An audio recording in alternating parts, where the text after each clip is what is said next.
देखिए कह रहा है कि प्रत्येक का गुण धर्म बताइए। प्रत्येक का तो देखिए गुण धर्म दो तरह का होता है। एक होता है जोड़ का, एक होता है गुणा का। जोड़ का होता है गुणा का। किसी भी संख्या में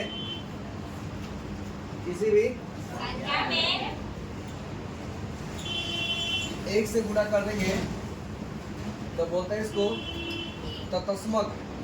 क्या बोलता है? योग का तत्समक। योग का अगर कोई दो संख्या को अगर ऐसे जोड़ेंगे हम, इसको बोलते हैं क्रम विनिमय। क्या बोलते हैं? क्रम विनिमय। अगर कोई तीन को संख्या रहेगा, क्या बोलेगा?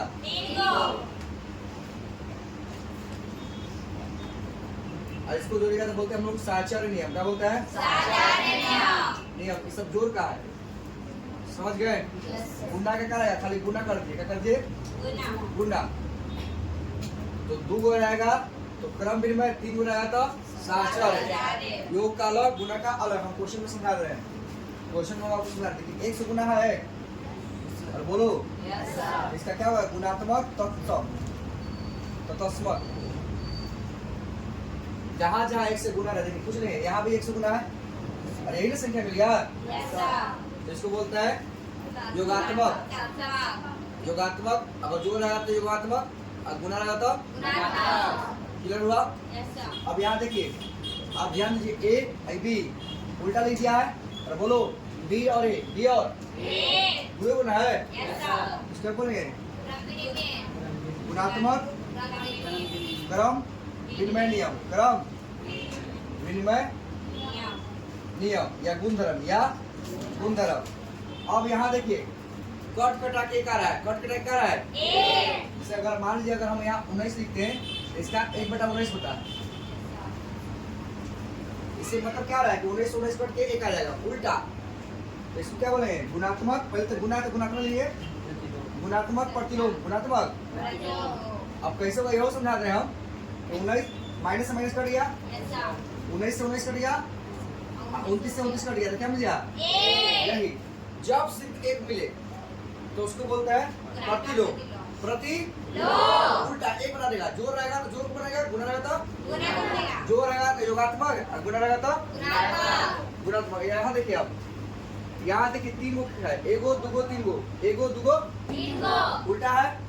ये आपका सबसे पहले गुणधर्म है, गुणात्मक साचार्य नियम। साचार्य नियम गुणधर्म पूछ रहा है। क्या पूछ रहा है? अब आपको प्रूफ करके दिखा रहे हैं। क्या दिखा रहे हैं? प्रूफ। कैसे आपका आप मानिएगा क्या है? दोनों जब भी LHS RHS के बराबर आएगा तभी हमको मानना है कि सही है, नहीं तो नहीं है तो नहीं, गलत है। सिंपल बात समझना है कि अगर आपका बाया साइड दाया साइड के बराबर आएगा तभी जाके सही होगा गुणधर्म, अन्यथा अरे होगा कि नहीं होगा जी? हाँ, तीन गो रहेगा तो साचार्य, तीन गो रहेगा तो दो गो रहेगा तो क्रम विनिमय, दो गो रहेगा तो 6 में भी पढ़ना, 7 में भी पढ़ना, 8 में पढ़ना है ना? अरे 9, 10 में हल्का हल्का हिंट दिया हुआ है, ध्यान देंगे। चलिए हम चुपचाप बता लेते हैं बढ़िया से साफ सुथरा।